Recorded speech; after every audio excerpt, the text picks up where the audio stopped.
Good morning. This is Mike Solomon with Anthem Air Conditioning and Plumbing. Today we're going to bring up a topic on plumbing, kitchen sink clogs. We've probably all been there and had one. Annoying and sometimes difficult to repair. So let's talk about some of the common causes of sink clogs, especially in the kitchen sink, where we tend to use our sink as an alternative to our trash cans. Probably not the best idea, but we're all guilty of it. I'll be the first to raise my hand and say I definitely have thrown things down my kitchen sink that I shouldn't, and have learned a lesson because of that. So one thing that's just common, a lot of us have the garbage disposals. We think we can just throw whatever we want in there, all the scraps off our plates, all the spaghettis and rice and everything else out there, and we just throw it in there, turn our garbage disposal, it disappears from the sink itself, and we're done, right? Well, not always. So a lot of times the small bits of food, especially like greasy and starchy foods like rice and pasta, can actually dry out. And if you've ever had a bowl of pasta that you've just let it sit for a while, you know how hard it is to scrape that pasta or rice off the side of the bowls. Well, the same things happens in the sink, is that if it doesn't make it all the way through with the water you're running, it then sits in your sink or in your drain pipes, dries out, and basically just becomes rocks and debris that's adhered to the side of your drain pipes. Can be nearly impossible to break out and fix. Other items like eggshells, I always think, okay, well, you put the eggshell in there and it just kind of cracks and breaks apart. Well, unlike like a bread or something like that, which just kind of mushes up, eggshells actually don't mush up. So no matter how much water you soak those eggshells in, they're still solid items, and they're jagged solid items. So a lot of times those eggshells will go down your sink, and maybe it just catches an egg, sticks into the drain pipe at a way that just doesn't let it flow. And now you got an obstacle in your drain pipe that is a great spot for other particles and debris that's going down your sink to catch on. So those eggshells just start to build up an area where you can have potential clogs because they're not getting all the way down. Coffee grounds. I know that throwing coffee grounds in there, you think, all right, I threw the coffee grounds into the sink. I just flush it down, wash it away. Well, those coffee grounds, same thing. They can start to build up and clump together. And then obviously any foreign objects, things like pencils or earrings. My kids are wonderful at throwing a toy little toy that'll just go down and actually get caught in these pipes also. And then I'm trying to figure out how to get some little G.I. Joe figure or My Little Pony that's the tiny little toy pulled out of the sink because it's just catching all the other stuff going and causing problems. So some of the best things that you can do: throw away your food particles, scrape them off into the trash, get rid of them. You want to, if you can compost, but just get them out. Don't put them in the sink. And then the number one item, and this one kind of surprises me, but the number one item for causing sink clogs is soap residue. So a lot of times Dawn and the dish soap that we use, we think that that's healthy for our sink. It's not good for the pipes. They'll solidify in the drain.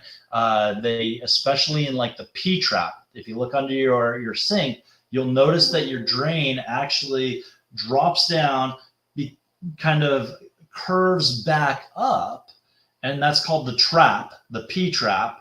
And it curves back up before it goes back into the wall, where it eventually drains out to your drainage and sewer system.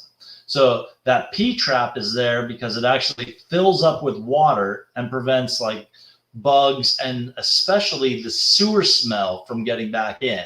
So your sewer drain that's coming in, the gases from your sewer drain hit this P-trap that happens to be full of water, and we want to make sure it stays full of water and it can't get through. If it was dry or you didn't have a P-trap, you'd actually have those gases coming right up into your home, and it would be a very unpleasant smell. But that P-trap, because it is the bottom of the sink drain, is a really common area for the food to basically stick. If you don't have enough water and pressure pushing that food back up that P-trap to drain out the drain, you're going to end up with a problem in that area. That's where a lot of the rices and pastas and all that other stuff get trapped.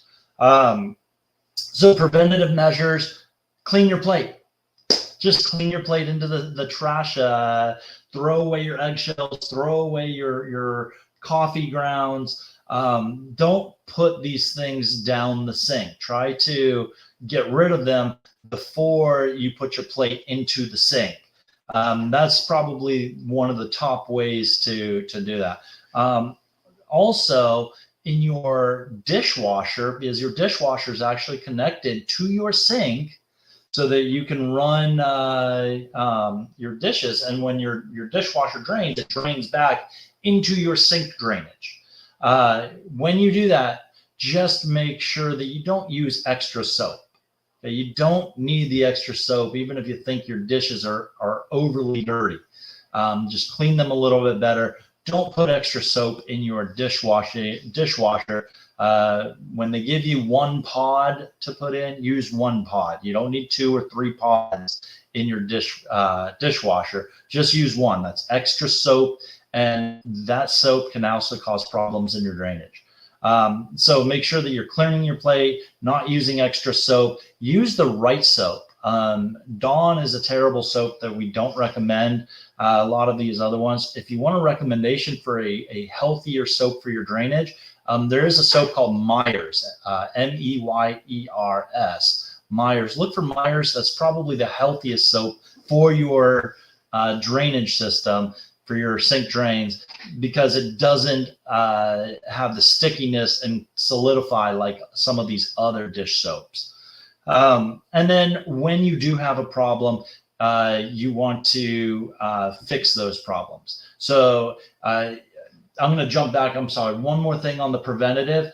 Running your garbage disposal with hot water. So quite a bit of hot water, running your garbage disposal. If you fill your sink up and let your plate soak for a few minutes, when you let that water go, turn your garbage disposal on, let it put some of that pressure in there so that it can flush everything through the drain system, including the P-trap. You want as much water flowing through without stuff in there, hot water preferred, to make sure your drains stay clean. So that's another preventative. I'd recommend doing that probably once a week.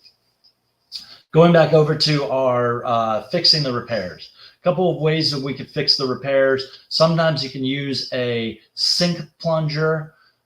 This will help put pressure on your whatever's in the drain system to push it through. It's like a plunger for the toilets, smaller one meant for the sinks.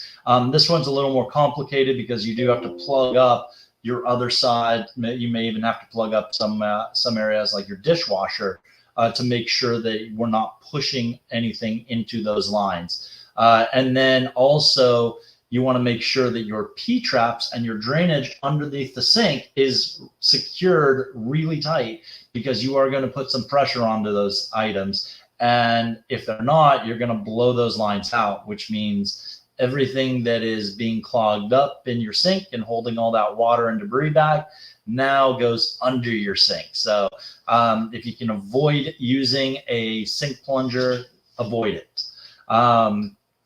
The other thing is you can use a snake. Now a snake is basically a device that'll go through and drill a hole or punch a hole through whatever the debris is. The problem is let's say that you have your pasta, your rice, your coffee grounds or whatever in there that's stuck to the side.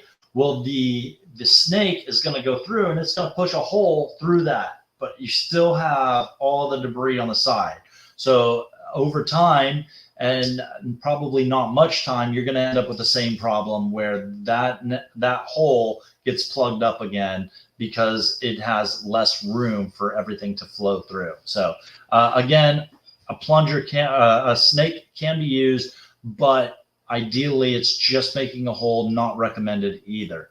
The one that we would recommend is jetting the lines. So jetting the lines allows us to take a high pressure water jet and actually blow all the debris out of those lines. It's almost like a pressure washer for your sink. We can direct where the jetting goes to make sure that we hit the right areas. It does restore those clogged drains back to a new condition, or newer condition, so that we can make sure that we're not just punching a hole in it in your problem, but actually clearing your problem out completely. And then finally, you could replace the accessible areas of your drain system. So you can take apart the drainage under the sink, take your P-trap apart, throw these parts away. They're not expensive, and then you can replace those areas. Again, it'll fix the clog if it happens to be in one of those accessible areas. The jetting will actually go into behind your walls and really clean things out. So our number one way to repair any sort of drain clog is to use a jetter and make sure that we can clean those lines, get them back to healthy condition, and take care of them that way. So if you've experienced or are experiencing problems with your sink clogging up, give us a call. We'd love to help. And just remember, no food scraps or anything like that down your drain. And then wash your dishes with hot water, flushing as much of that water down the drain at least once a week. Try to give your system a good flushing that will help keep your drain system healthy and clean. So any questions, give us a call. If you have a problem and need some jetting services or any other service, we would love to help you out. I'm Mike with Anthem Air Conditioning, helping you take care of your air conditioning and plumbing needs.